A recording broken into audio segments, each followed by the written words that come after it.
I will be taking Dark Magician to YCS Niagara Falls. We have until October 3rd, 2024 to prepare for this event. Join me on this progression series to make Dark Magician as competitive as possible, and over the course of these next few months, we will be working on theory, application, and crafting the most optimal list for the event. In this video, I'll be going over the finalized list from my last live stream, where we began developing the foundation for the Dark Magician deck that I'm going to be working with until this event. Starting off this deck profile, like many other Dark Magician lists, we will be talking about the bricks in question. We are playing one copy of Dark Magician and one copy of Palladium Oracle Mahad. Now, disclaimer, I do prefer Dark Magician Girl in most situations because Dark Magician Girl is just easier to utilize when you open her in your first 5 opening cards. That being said, you can use Dark Magician Girl in this list and play 3 bricks because there are lines and avenues this deck can create where Soul Servant turns into a draw 3 fairly consistently. That being said, we opt to cut the bricks and play the one Palladium Oracle Mahad because he is able to be utilized as an extender, chaining Soul Servant to different draw effects, giving you an extra body on board to utilize and link climb and go into different lines and avenues to facilitate a better game state for yourself. Leading off the Dark Magician engine, we are probably playing the most important card in the deck at 3, which is Magician Souls. Magician Souls essentially starts and facilitates every single play the deck wants to make. The most important effect in this list is Magician Souls' effect to pitch 2 spells and trap cards and drawing 2 cards. That combo on its own not only generates you card advantage, but also a plethora of bodies on board. It is the most important effect in this particular deck. That being said, Magician Souls' ability to also pitch and or summon Dark Magician comes up a lot and is very, very important. We follow up the Dark Magician engine with 2 copies of Magician's Rod. Magician's Rod essentially enables us to grab any spells and trap cards that list Dark Magician from our deck, and in addition to doing so, Soul Servant is probably the most important search target off Magician's Rod, as now Soul Servant and paired with Magician Souls and the plethora of draw cards in this particular list is able to facilitate an extender in the likes of Mahad and or fixing your hand to get the last remaining combo pieces and generating a game state that way. The last and final monster for the Dark Magician engine is the Timaeus the United Dragon. Timaeus is the only in-archetype way this particular list has to make Red Eyes Dark Dragoon, and it is essential for this list. A lot of players have been cutting Timaeus because they have other avenues to Red Eyes Dark Dragoon. However, in this particular list, Timaeus is our only avenue to Dragoon, and it's very, very important in that regard. To round off the engine, we'll be discussing the card that ties everything together, which is 3 copies of Illusion of Chaos. Illusion of Chaos pretty much grabs us access to the entire Dark Magician engine, which essentially opens up a million avenues for this deck to take. Now, Illusion of Chaos does work in very interesting interactions. There have been a lot of discussions for using Preparation of Rites and things like that to increase the consistency and also make Magician Souls just a little bit better. I do, however, feel like 3 Illusion of Chaos is perfectly justifiable. We then follow up with the spells and trap cards. We are just playing 3 copies of Soul Servant. Soul Servant in this list acts as an extender, as it can grab you cards like Palladium Oracle Mahad. In addition, Soul Servant does enable you to have a draw 2 fairly consistently every single turn with this particular list. Now, if you do play Dark Magician Girl, activating Soul Servant to become a draw 3 is very, very accessible and is an option this list can take if you do choose to play Dark Magician Girl. The final spell and trap card we are going to be playing for the Dark Magician side of things is the 1 copy of Secrets of Dark Magic. Secrets of Dark Magic essentially enables a lot of interesting avenues by making Master of Chaos or hard making a Red Eyes Dark Dragoon if it does come to that. Secrets of Dark Magic, although isn't the most important spell and trap card in this list, is probably the least important spell and trap card list. I do feel like Secrets does have a place in a variety of Dark Magician lists for the niche applications it can create for your game state. That would round off our Dark Magician list. Now we'll be going into other engines to essentially raise this deck's ceiling. The engine we are going to be primarily experimenting with for the time being is the Toy Box engine. We are going to be playing 3 copies of Toy Box, 2 copies of Toy Soldier, and 1 copy of Toy Tank. Now, this engine has a lot of Dark Magician players excited because of the interesting synergies it does have with the list, specifically Magician Souls. Toy Box allowing you to set both Toy Soldier and Toy Tank to be pitched off Magician Souls for not only draws, but then the triggers of Toy Soldier and Toy Tank not only establish you bodies on board, but also generate you follow-up and extenders to go into on the board if you don't already have them. Now, what these cards do are very interesting in application. Toy Soldier pretty much allows you to search another copy of Toy Box, and in addition to that, if you have Toy Box on the board, Toy Soldier does allow you to add a level 4 light monster from your deck and add it to your hand. Now, Toy Tank is very interesting, as Toy Tank essentially allows you to summon an extra time by tributing Toy Tank, but this effect does work from the graveyard as well, which is really interesting. Now, the interesting questions that a lot of people do ask is, why are we playing only 2 copies of Toy Soldier? Toy Soldier is actually a fairly decent normal summon, as if you do have a way to pitch Toy Tank from the board, Toy Soldier is able to search you a Toy Box, which does start a lot of your plays and avenues that way. That's kind of the reason and the utilization of Toy Soldier, as it allows you to pretty much play 5 copies of Toy Box. Circling back to a card like Toy Soldier has this very interesting effect in this list, as it allows you to search any level 4 light monster from your deck to your hand. Now, this has a million different applications, as there are so many level 4 light monsters that you can search off Toy Soldier. And however, throughout a plethora of hours of testing, I deemed that the best options to search are Blazing Cartesia the Virtuous and Guiding Quem the Virtuous. The way these 2 cards interact with the list and the amount of avenues and lines these 2 cards generate is actually really interesting. In addition to this, we are going to be following it up with the One Shaddoll Schism, as Winda is a line that these 2 cards can facilitate when searched off Toy Soldier. These 2 cards are also fantastic normal summons in the odd chances that you do open them. However, there are a million lines I will be going into about the interactions that these 2 cards have with Dark Magician and the toy cards, and the amount of boards and pressure you could apply with these 2 cards is actually very impressive for a deck like Dark Magician. Toy Box and Magician's Souls is essentially the 2 card combo that this entire deck is built around.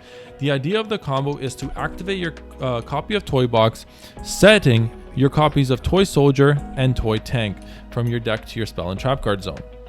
You then activate a card like Magician's Souls, for example, which can be sending Dark Magician or Palladium Oracle Mahad to the graveyard, summoning your copy of Magician's Souls.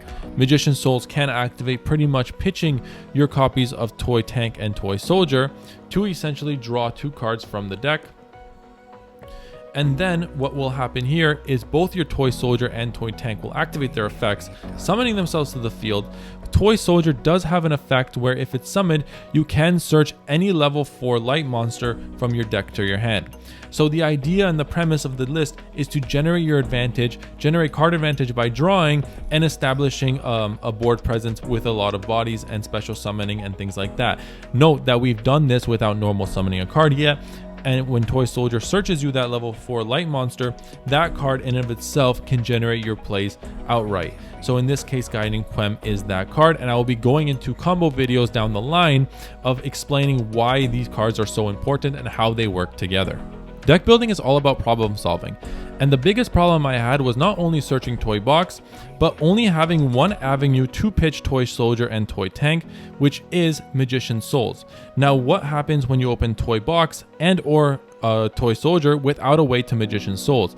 The deck needed more avenues to be able to pitch both Toy Soldier and Toy Tank in order to facilitate the rest of the combos and allow the deck to apply more pressure that way. So if you don't open Magician's Souls, the best card and the best avenues I found for pitching the toy cards is a engine like the Diabellstar engine. We play 2 copies of Diabellstar the Black Witch, 3 copies of Wanted Seeker of Sinful Spoils, and to round off the Wanted engine, we are playing 1 Sinful Spoils of Doom. Now, what this engine pretty much facilitates is ways to get Diabellstar into your hand while you have Toy Soldier and Toy Tank on the board, because Diabellstar requires you to pitch monsters to be able to special summon her and then activate the search effect. Now, if you do have Toy Box and a Diabellstar, for example, you can activate Toy Box to set a Toy Soldier and Toy Tank. Diabellstar is able to pitch the Toy Soldier to summon herself, and you can then activate Toy Soldier's effect to essentially develop your game state that way. So I think Diabellstar being another avenue to essentially act as a pseudo magician souls by not only giving yourself a body, but also methods and ways to pitch cards like Toy Soldier and or Toy Tank from the board is very, very important for a deck like this. In addition, having a way to set a card, having an avenue to set a card like Sinful Spoils of Doom, with the deck being predominantly spellcasters that are above the level 7, it can facilitate another interruption on your opponent's turn, which is really, really strong. Moving on to probably the most important part of deck building, which is your non-engine. Now, your non-engine is pretty much going to give you a chance into the current format, and for a deck like Dark Magician, non-engine is unbelievably important. Now, back to the conversation where we had with Magician Souls and Diabellstar being two avenues to essentially pitch your toy cards to generate advantage that way. I wanted to figure out a way if there was a card that works with non-engine that essentially allows us to do the same thing while playing into an opponent's board. The best card to do that, and I believe it's currently non-negotiable to not have this card in any toy box variant, is going to be 3 copies of Forbidden Droplet. Forbidden Droplet pretty much essentially allows you to pitch your toy box cards to break an entire board by itself. In addition, there are a plethora of quick play spells to use Forbidden Droplet with, and pairing them with, for example, a card like Toy Box or Toy Soldier, Toy Tank, even just setting Toy Tank and Toy Soldier as your first action, activating Droplet, pitching those two, and pretty much dealing with problematic monsters and cards on the field while generating advantage off the pitch Toy Tank and Toy Soldier is going to be very, very important for a list like that. So essentially, when you summarize everything, you have 3 copies of Magician Souls, 5 copies of Diabellstar, and 3 copies of Forbidden Droplet to not only play into a lot of boards, establish your own board, but also being cards that able to be used to trigger your toy cards and generating you advantage that way. I think these cards are pretty incredible with a list like Toy Box, as the theory is that these cards not only help you progress your game state, play into a board, but also allow you to trigger your toy cards, which are probably the most important aspect of the deck. Rounding off the non-engine, there are a plethora of different options you can play here. You can play board breakers, other hand traps. However, we do opt to play 3 copies of Ash Blossom and 3 copies of Infinite Impermanence. Now, these 3 cards are pretty much the most generic hand traps and do enable you to, are decent cards when you draw into them going first. In addition, what these cards do is essentially hinder your opponent's plays on their turns to essentially being able to play into a weaker board going into your second turn. Now, that being said, these cards are pretty mandatory, and I think hand traps are the option going forward for a deck like this, because this deck is incredibly fragile. Going into a board is going to be unbelievably difficult with a deck like this. And playing into a board, when this deck does get hit by multiple interruptions, it just can't play, and that's the one weakness I do see within the list. However, this is something that throughout multiple hours of testing, we can kind of work around and play through. It's just a matter of figuring out other lines and avenues to take with this particular list. The 40th card in the deck is going to be 1 copy of Called by the Grave. It's just a generic one of, it's fantastic. If you do see it, you pretty much can resolve your toy cards relatively easily without too many interruptions from your opponent, or at least you don't have to deal with too many interruptions. One less interruption from your opponent, like say an Ash Blossom or a different hand trap like that. So that is the 40 card deck. There is still room for improvement, I feel. However, I do feel like this is an unbelievable foundation for the list, and the theories I think do line up with a successful deck profile. Probably the most difficult aspect of this deck to figure out was the extra deck. With 15 extra deck cards, this extra deck is incredibly tight, and there are just so many options that these toy cards can essentially enable you to access, and so many lines to access, that it's very difficult to narrow down what the best options are. For the time being, this is the 15 card extra deck I chose to play, and I'm going to be working with going forward. We are going to be playing the 1 copy of Red Eyes Dark Dragoon, as it's the best Dark Magician boss monster and is relatively easily accessible within the Dark Magician engine. We are going to be following up with the 1 copy of Master of Chaos, along with the El Shadal Apkalon and El Shadal Winda, like you've seen the Schism plays for. The next card we are going to be working with is to enable all of our plays going forward, which is Granganol the Dusk Dragon, along with a card like Despian Luluwilith.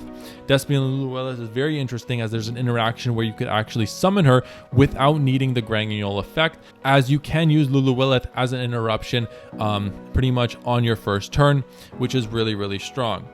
The final synchro we are going to be playing is a copy of Chaos Angel. Pairing Chaos Angel with a card like Palladium Oracle Mahad and Magician's Rod gives you a full value Chaos Angel, which is really strong, and it's the reason why I didn't want to play Chaos Angel in my previous lists, because making Chaos Angel with 2 darks that felt very, very underwhelming and lacked value. The only XYZ we are playing in the list is the one Daigusto Emerald, as Daigusto Emerald pretty much solves the problem of having to pitch Dark Magician off Magician's Souls, leaving it in the graveyard. Daigusto being really easily accessible with the level 4 synergy within the toy box cards and or Quem and Cartesia, pretty much allowing you to revive Dark Magician and enabling your Dark Magician lines that way, which is really, really strong. Moving on to the link package, we are going to be playing one Artemis, one Dark the Dark Charmer. Now shout out Gems from the Discord for pretty much reminding me this card existed. We are playing one copy of Cross Sheep, which is phenomenal with different lines and avenues you can make with Quem and Cartesia, pretty much acting as an extra body on board, providing you an extra body on board and advantage that way, which is really, really strong. Now we do follow up with one copy of SP Little Knight, one Celine, which is unbelievably important for overextending and going into boards on your second and third and fourth turns, which typically don't matter. However, this card is fairly mandatory, along with a card like Appaloosa. The final card we are going to be going into is Access Code to pretty much help you clean up the game and win you the game within the grind game, which I think is very, very important.